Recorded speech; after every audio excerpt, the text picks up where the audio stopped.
zona ezo kwebuuza Abanyuganda okugira ngo batandike ekibiina ekisya ninga bagumize mu nekikure kyo babire bine. Whole country is in captivity. It was captured by the family of Mr. Museveni. The party leaders who are carrying out the consultations, I have a different job in the team. The party leaders who are collecting the views are taking their views.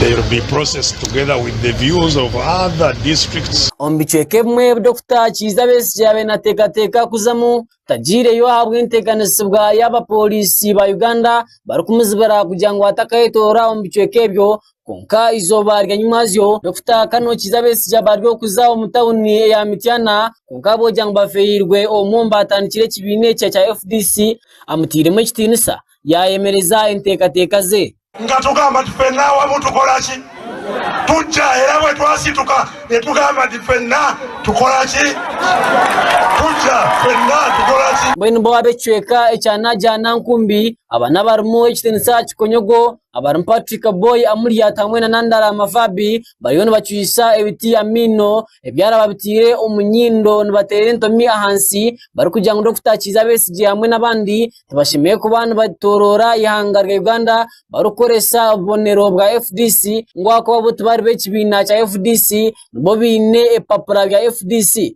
mwene bo bari afutobora ikitinisa hamwe n'amateka ga constitution y'ekibina cyabo cya FDC. Bwenu we omugambirizi w'ekibine cya FDC oyikinisa John Bosco Kikonyogo arigiriyo no kugira byashobora ahanshongeji ya FDC. Wewe batumbuze bagamba simanyi tugera mu court ijja kwera ku level yakwata kunkanaga oba kyetagisiza ne kusawe tusokwata kunkanaga sisubira twatuseewo ekyo nakiri ku kadi tuteke enkola bitwalina mu platform yaffe tubiteke enkola bana Uganda tubandunule bafune embeera ennungi era badde boogera nnyo nti buli ali najja nankumbi oyo akolera President Museveni ekintu ekitali kirungi sawa kugera kigambo kya Luganda kya buluusa naye si kirungi kubanga si buli omwali wano njirala bino kusebenza sizabamo. Bwenu we John Bosco Kikonyogo yagumiza muno kuhabura abo abantu abatwire batarukwendera okubateka mu cyeka cyakatonga ngo bahure bahumire bambenda kugaruka bagarice ngo akobabo tibine kibina cyo naye cya FDC. Ati baganda baffe abamba abajjano bambi bati okuda babatya bali wakati wana bamba bali kibuye bali katwe bakati batugenda eri gundi tudenda jana nkumbi mubateba namwe bakome wamagala mugaife tuliwa ajene yoffe atajasi waffe abadde bakomewo nabagende bamwe bagende tutambuzo omulamu omakuru go busasi John Bosco Kikonyogo yargayo no kusasibwa sala eperu oguno mweyomba atandikire ekibina cyorubazo rwabara government ya FDC abo kurugayo akaburwa hamagaraje akafa kandi bakamusasibwa munonga ne kusawe nabadde chairperson wa constituency baita kapil Mongola district yabadde kaliko kusawe ngapate kyageza kwogera ne family ye tulabenga esobola kulaba nti mwanyinafu ono tumuziika mu ngeri ewese ekitiibwa omuntu alwaniridde eddembe ly'Abannayuganda abanidde n'ekibiina kya FDC okwebagabaganisamo okuwamwe n'okwekyamu ebichweka nkubasa kurugamu ekindi ekibiina nkoku General Mugisha Muntu yarijira mu kibiina kya FDC akatandika ekibiina kyeye ekya anti ahabwa Gntv Agarikwotsya ndikirinto nabo Kanda basiramu barukwetebekanisa kujaguza ekiro kyabo kyayirizo beryenjagare barjero basakwana babugano myishenjero uwishenjero yitiri yangare Uganda wesenesa anutsa amanga kanda bashabire kurebeka ngo bakwatanisa babana benda ecyanga cyambara kitunguke katubirebe Omugambirizi w'ishengero rikuru ry'ihanga rya Uganda ow'ekitiinisa Right Honorable Anita Anet Among honaregereyo n'okusiima omunyishengero kujurekera abantu bambarra site ey'amashumani ngashimbarra site South ow'ekitiinisa Honorable Mwinempaka ahabw'okugira ngu n'omwebembezi murungi kandi hona orukukwatanisa n'orugwita ediini atenzere kumanya oba abaana b'Abanyakatoriki Abasiramu ningashi n'Abakristaayo ninga abarokore. Ebyona bigambiriza ryanyuma abazyo waregereyo kandi hona Honorable Mwinempaka aregereyo akebembera Abasiramu okuruga mu rurembo rwa Mbarara kandi hona batyo bagatayayira Speaker w'ishengero ry'ihanga rya Uganda okwasa kumusiima ahabwo umuganda gwe yabasize kubahereza oba bombeka iramizo ryabo ningashi omuzigiti gwabo omuri Mbarara.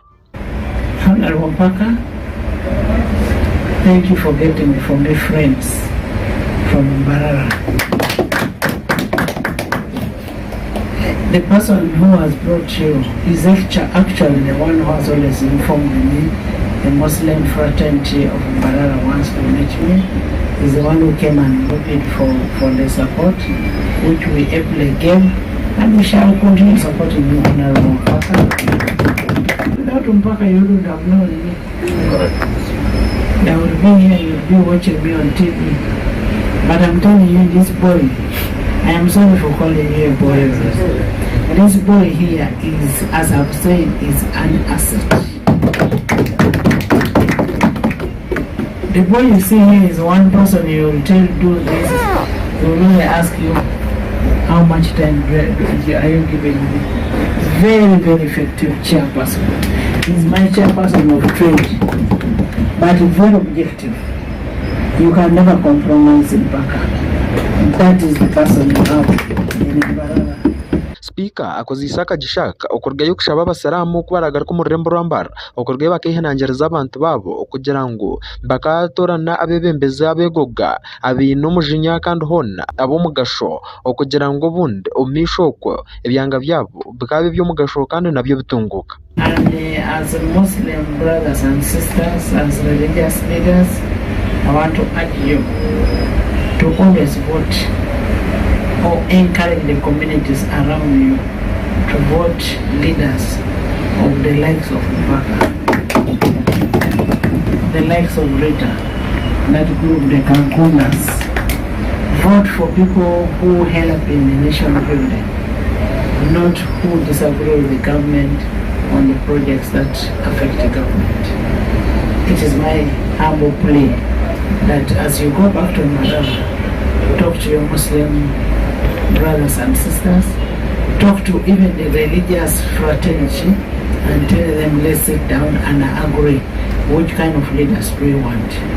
Do we want the Mpakas of today, or we want people who just come there and do nothing for themselves? We need people who can be able to support you. Ayongire no kushaba Abasiramu aba kwabasa kongeraho inkwataganiza hagati y'abantu okwetorora ururembo runo rwa Mbarara nangwa n'icyanga cyone cya Ankore ngo kandi iki nikije kuretera cyanga cyatunguka. And I really want you as religious leaders still to champion the unity and development. Unity and development in the area. You, as you go back, go and talk to the people that we must unite as an area for us to be able to get whatever we want. If we are not united as the Supreme Council, you can't lobby together. If you are not united as the Council, you will not be able to develop. So once you are united, you are able to develop, you are able to have whatever you want as a group. So as you said, we give a contribution, we will continue supporting you. Honorable Atkwasa Rwita bwahika umunyishengero mukazo kujurekera abantu ba rurembo rwa Mbarara hona nawe amukugamba hona munyamakuru witu aregereye no kugira ngo ekintu cyo n'ikirungi munonga kandi ecy'Abasiramu bakora okwasa kugenda kuvuganaho Speaker w'ishengero ecyari kugira ngo nikije ko leta y'inkwataganiza nangwa no mukago murungi hagati y'abantu bambarara na Speaker w'ishengero. Ya umurimo gwo kushaba pledge president yabahire okumbeka ekizimbo cyabo kandi ubuzima kwatanisa hamwe nk'abanyishengero okubasa kureba ngo sentezi za rugayo kandi nabo no kugira umutima go kusima ruyari kuja kusima speaker wa parliament nkaba Muslim Supreme Council yambarara bebembirwe Sheikh Abdul Mukwaya nabuyija nabubona nimba sima ntine bugarukiro nisima na mugenzi wanje honorable mwine okubasa kwatanisa aha koreje mirimo ndijiyona kandi buzima nekintu kirungi eshituranta Rwanda ngo abanyambara twayibembera twatanise n'abantu baturebereho babase okukora ebikorwa nk'ibi bwenu ombukisibo munyo nishabane baza kongera no kutushabira okubasa kureba ngo nebitwendo mu misho ebyo 2026 ruhanga yabitwa Ronald aha Gntv aha Parliament. Chirugumiza munenshunga y'abasiramu barakwetebekana ku maretsibo cyabo izobere yanjakare obakabaka bwa Buganda okurabira mu minisita w'ebyamakuru ubwo no Western Sa Israel kazwe bargaye basima abasiramu abo mu rwama no gubakozere kureba ngo barwana nkurakurana Uganda kandi babendeza na Idenunje katubirebe.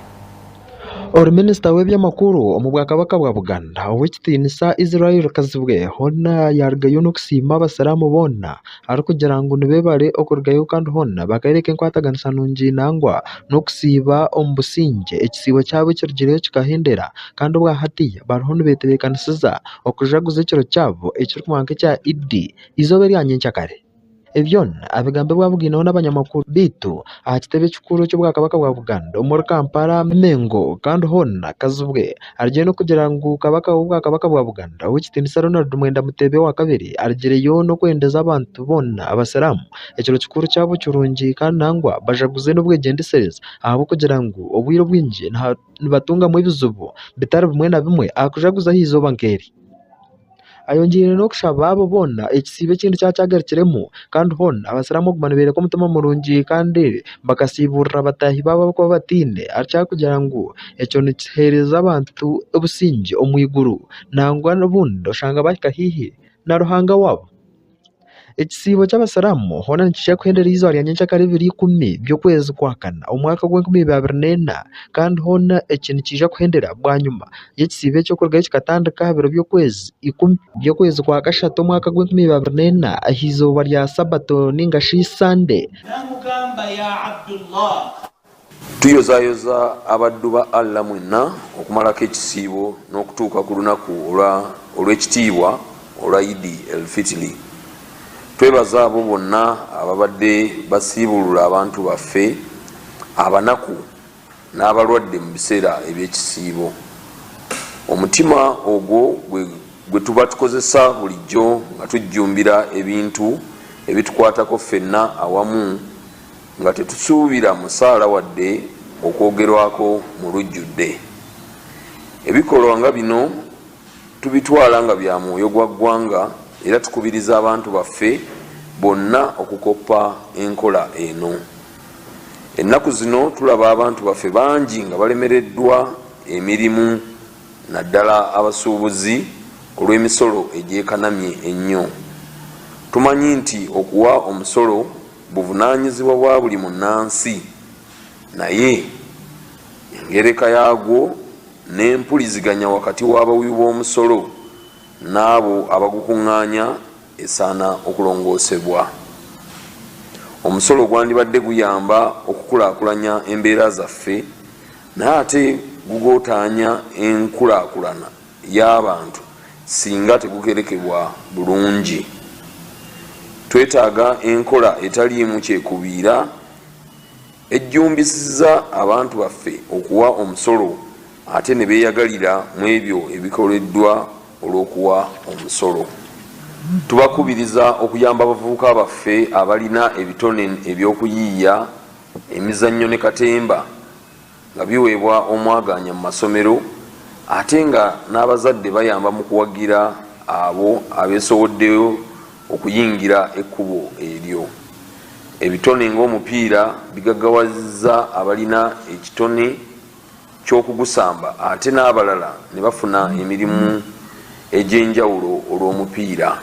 Mwongere okusabira eggwanga lyaffe naddala abakulembeze batuke ku ddaala ery'okuwuliziganyanga n'okukakkanya bulijjo ne bwe baba balina babanga baawukanya endowoozo mu byobufuzi n'eddiini. Omuntu wa bulijjo asinga kuganyulwa mu buweereza okusinga mu kusika omuguwa nga bwe tubiraba mu kubaganya ebirowoozo mu Parliament ne mu nkiiko za district. Allah abeere nammwe era abawe empeera y'okusiiba. Nassaako omukono Ronald Muwenda Mutebi owokubiri Kabaka. Abasalamu yono okwehona here himuli ntubendeza okujaguza ekiro kikuru kirungi nka Gntv kandi mujaguze n'obwegendesereza za asimwe ahabwa Gntv. Agarikwotsya mu karuru Akankwasa kandi barukagira ekibiina kya National Unity Platform barugayo bashaba abitongore eby'amateeka okurugayo bakabarwanaho kandi n'okubayamba omukurunda abantu baabo ebyona byabaho bwanyuma ya gavumenti okurugayo bakihakana ngubo tahariho abantu bona babuzire abo bino mu nkomo zaabo. Katubirebe. Gavumenti y'ihanga rya Uganda okuyihane kwata abahagizi b'ekibiina cy'orubazo ruhabara gavumenti ekya National Unity Platform bari kugira ngo abamwe bakashanga bine ebikwato by'amahe ebirimu nk'ebijwaro by'amahe hamwe n'embundu bakargeyo babakoma bweno bwa hati bisya emyaka 3 hamwe n'agandi mezi bakiri omu kihome batakarebukagana mu mbuga z'amateka okubashomera omushango gubakozire nangwa no kugira ngo babacwere omushango gwo. Mwene nyumaho omukuru w'ihanga rya Uganda Yoweri Kaguta Museveni aragayo no kutekaho ba minister abasya no kuhindahinda gutura omumpinduka zitali zimwe na zimwe yatekaho minister Baramu Bargahara Atenyi kugira ngo abenwe yaba minister w'ekikura cy'abantu eminyeto hamwe n'abana bato ngo bundi akabasa kuchikira enshonga zabo. Baramu Bargahara izoba ryo kubanza kurwata mu ofisi akargiye agambaho n'abanyamakuru arikubajyangunaiza kusaba mukuru y'ihanga rya Uganda arekure abana abayamba hagire kibina cyo rubazo ruhabara gavumenti y'ecyanupu ngo bundi nabo bakabateka mu kisinde cyabo bakunda ihanga ryabo. Kyensabye era kyeneyama mwena abali wano manyimu abasinga mwagira National Unity Platform ngenda kulwanira abavuka abasibwa mbamanyi ngenda kulwanira abavuka abasibwa ngenda kusaba president abana abasibwa aba NUP bonna abasumulule tubali rehabilitating tubongere mu labor force yafe eyo point emu. Ekyokubiri ngenda kulaba nti abavubuka bonna mu gwanga tufuna institutions ezeba training ku skills ebitundu 75 y'abavubuka mu Uganda. Mbene ijo bayirwakana we baryo muri shitamo rwishengero Baramu Bargahara Atenyi akargeya ashaba risti ningashorukara rw'abana banupu abasibirwe ombehome ngo bundi akafuna yatandikira konka Joero Sinyonyi nawe kiyabiye na rumuhereza rukumugarkamu akajya ngo baruhiye na gavumenti ogumane bashaba orukararorwe bacheza bakarwe hakana ngutubarwine bakagarka bakabashaba urundi orusya. Bwena b'ekigombe cy'orubazo ruhabara gavumenti cya National Unity Platform kubarebere byona byaba ebyabusha bargayo no kwirukira mu mbuga z'amateka bari kugira ngo bashaba gavumenti barwaneho ngwerekure abantu aba bafire ninga bahurire bafire baze kuzika imitumbi yabo. Mbene ijo bari nyumazo umusango gugushyize umwaka gona gutakarebuka muga bw'urgaye bakirukira mu mbuga z'amateka okureba abantu aba baba kiruho ninga bafire. Ebirayiro bino okubiyitamu mu lukwakwayo beegaana nga beegaana era ekimu ku bitundabyeko bagamba nti kibalama neddamulira nga bebawaabya akusooka n'okubiri tebabeerangako mu mikono gya gavumenti era bo tebamanyi gye bali wadde nga tumanyi nti Minister of Internal Affairs mu 2021 yateeka lisiti mu Parliament Honorable Jeje Odongo ng'abantu abo ne boogerako nti bali mu mikono gya gavumenti bo bennyini bakkiriza dda kati bazeemu era ne babyegaana era bw'osoma mu byebazeemu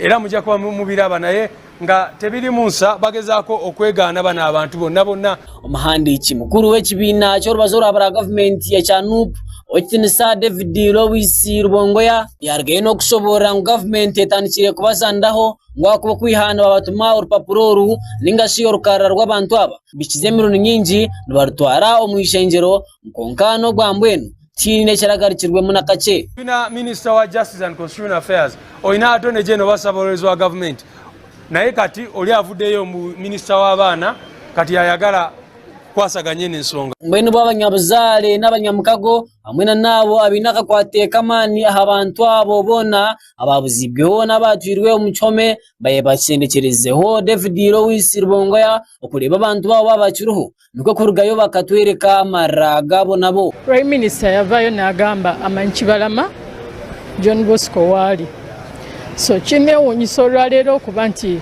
baleese ebbaluwa eraga nti tebalina kibalama John Bosco. Kati suubi nze eri mpedde era tebaliyo naye kuba nze mbadde zenga magenda kuŋŋamba nti oba bamuziika wali ekyo kimpesa naye kati saawa zino batubatiza erinnya eri abannamwandu abaziika empewo. Bane gavumenti tusaba ngaye mwagambye nti mugenda tuyambako mutunoonyeza abantu baffe lisiti mwagifunye tulinda tuleetera abantu abo. Ahabwa Gntv Agarikwotsya ndi Clinton nahabwe.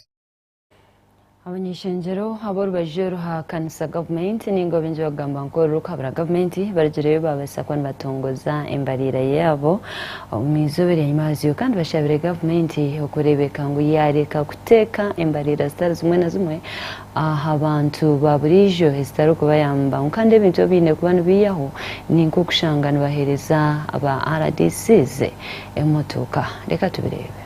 Omulingo gumwe gukonjera amani mingi munonga umbibina byitwa ebyorubazoro habara government bamuyahanga ya Uganda abebina ebyorubazoro habara government ebimunke bikibina echa National Unity Platform ekibina echa FDC hamwe nebindi bibina barjireyo izoba ryanyumajo bayegitera mu ishengero ryitwa rya Uganda kugira ngo bakahinguzaho imbarira yabo yo mwaka ogu 2024 2025 okugira ngo bakayongera okuhereza abanyarwanda. Mbwenu we uri mukuru w'urubazoro habara government yo mwishengero ryito rya Uganda okinisa Right Honorable Joel Osenyonyi kandi ogu mworyo mwishengero wishaza ya nakawa ya burenge bwa izoba yargayo no kutsobora mu Uganda twaza kuterera munamnonga budget yabo eje barabyaho mwe kwate ebintu ebitine mani yo mwihangari ya Uganda babishareho okugira ngo abanyarwanda bakatunga obuhereza.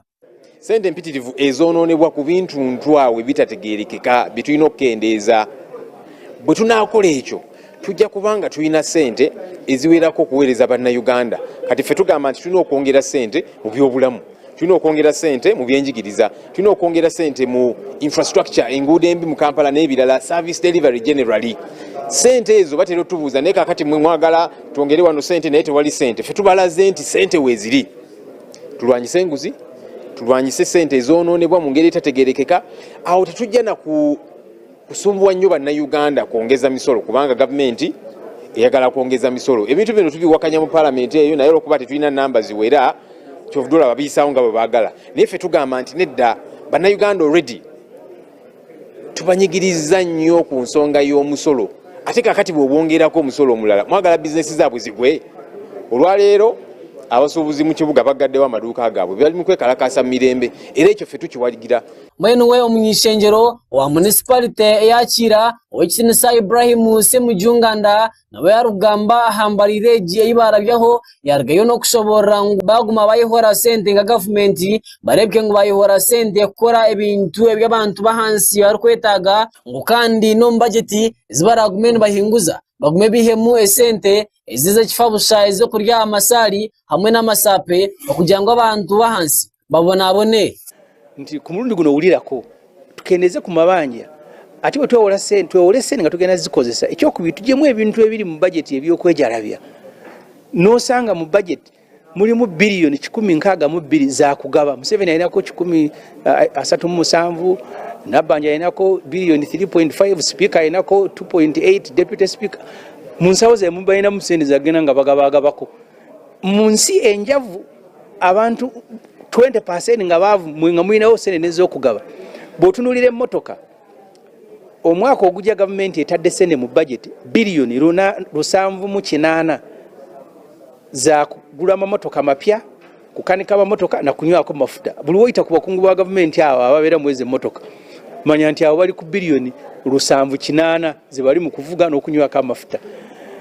Ne mulimu n'abantu kati ennaku zino district unaku bakola district nosanga RDC nti werubaga ekikuguza kipikapu kino ekinene hard body n'ogamba nti ekiwadde RDC w'Erubago oba ow'Enakawa oba ow'Ekireka kiki alagawa wakiri ow'Ekaramogi abo tubagulire obugaali oba tubagulire pikipiki buno obutini sisi 5 akasobola omutwala ku office. Kandi wo munyishenjero omukyara abwa district ya Mityana wekinisa Honorable Joyce Bagara na wari kushobora ha budget eji bahinguza yargayo no kushobora ngo kizibu ekibine bonko urwazoro habara government ya Museveni ngo tubakubahurikiza mu ekibarukora ngo je ngo babahurikiriza mu bakubana bagamba ihanga rya Uganda kuriterire ngo konkana babima amatu.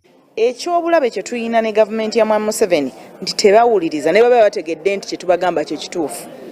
So eyinza kuyamba etya bannayuganda nti singa gavumenti ya Mwami Museveni ebadde eyina amatungo ewulira yandibadde etunuulira embalirire eno n'egiteeka mu nkola.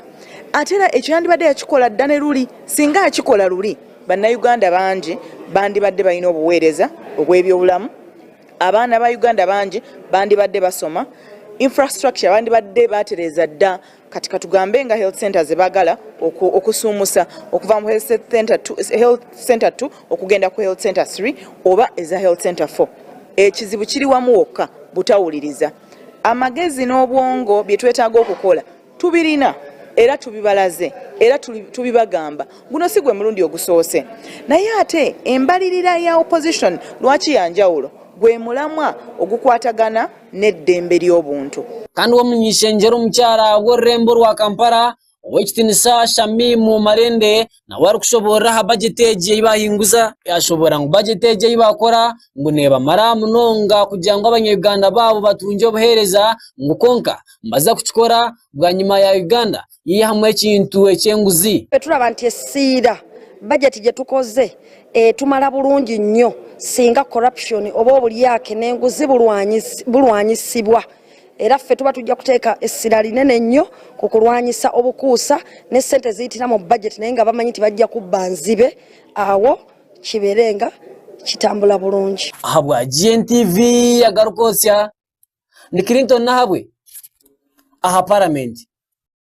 Tujja mu rurembo rwa Mbarara ori mukuru w'ekigombe ekyamba sita omwami Bijuga Simon Says yarashaba abashubuzi bona okurebeka ngo bayejumbira omushomo gw'ebyobushubuzi ogwije kubaho mu rurembo rwa Mbarara ku 2017 mpaka 2019 ebyokwezi uko katubirebe.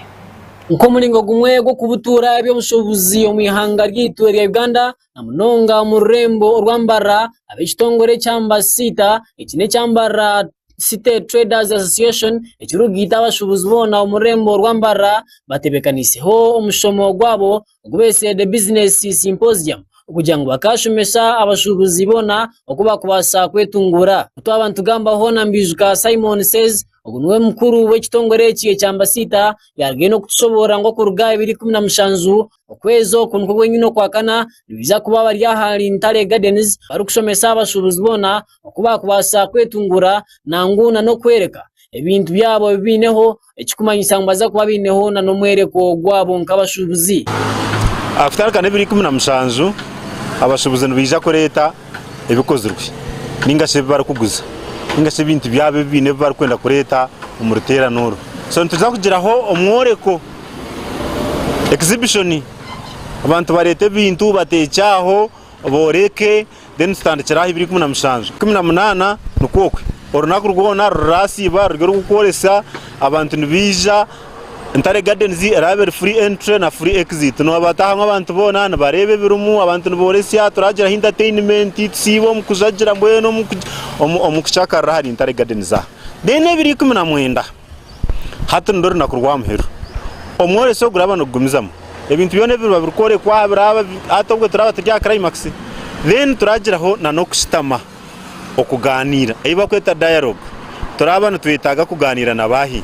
Bijuga Simon Says yargayo no kutera omuranga abashubuzi bona kugira ngo bizebejumbere omushomo gwa the business symposium ngwa kubana baza kwa bine abantu bamani munonga n'abakuruga mu government hamwe n'ebitongole bitali bimwe na bimwe ng'ekitongole kikure by'omushoro ekitongole kikure by'omutino mwihanga rya Uganda hamwe n'ebindi bitongole ng'ekitongole kya kasita kine cy'abashubuzi ba Kampala mbwenu abashubuzi bona bize batunje amagezi okuba kubasa kwetungura. Abajenyi bitu bona bitwine baraba barya nga commissioner wa Uganda Revenue Authority arukura Uganda National Bureau of Standards wa Bank of Uganda twinemu advisor wa president abukwatire n'amakorero twinemu arukurika mu kitongore cya mu kibini kinde cya kampare cyo bakweta kasita hata abo bona baraba barya twino na ministers babiri omwe omukuru munonga kandi ari mujenyi mukuru no minister Mwebesa Francis wa trade no mujenyi mukuru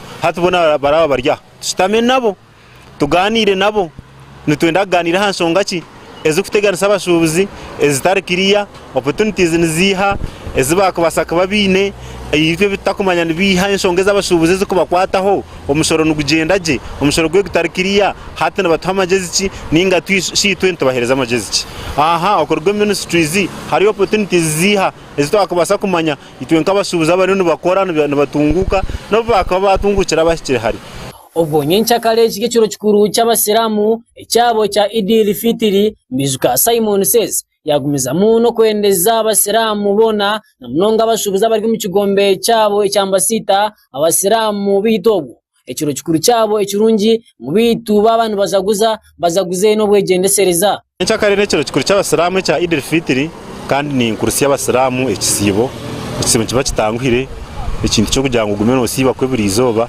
nacho ni kintu kiryaho cyo kukwata namani kandi cyo kureba nk'ikintu cyo muhendo na munonga abasize kukirabamu je batine bateganise nimba kurisiyo kandi nimbendeza Idil Fitri nunji okujaguza je na nitwe nanga umutwete nitwe tuje triyar za prawo so abasiramu numwe bare munonga kweze kisibo kandi nimbendeza obugwaje na no gukora je business kandi nyendeza abanya-Uganda bona okucelebrating aje izoberyo kandi ninyongero kubendeza gukora je business. Abwa Gntv Agarikwotsya ndikirinto nawe omurembo rwambara Hago ngo twatino mu cyeka cyo kubanza hanyuma yakahumuro tuje kwantugaruka n'cyeka cya kabiri utakarga.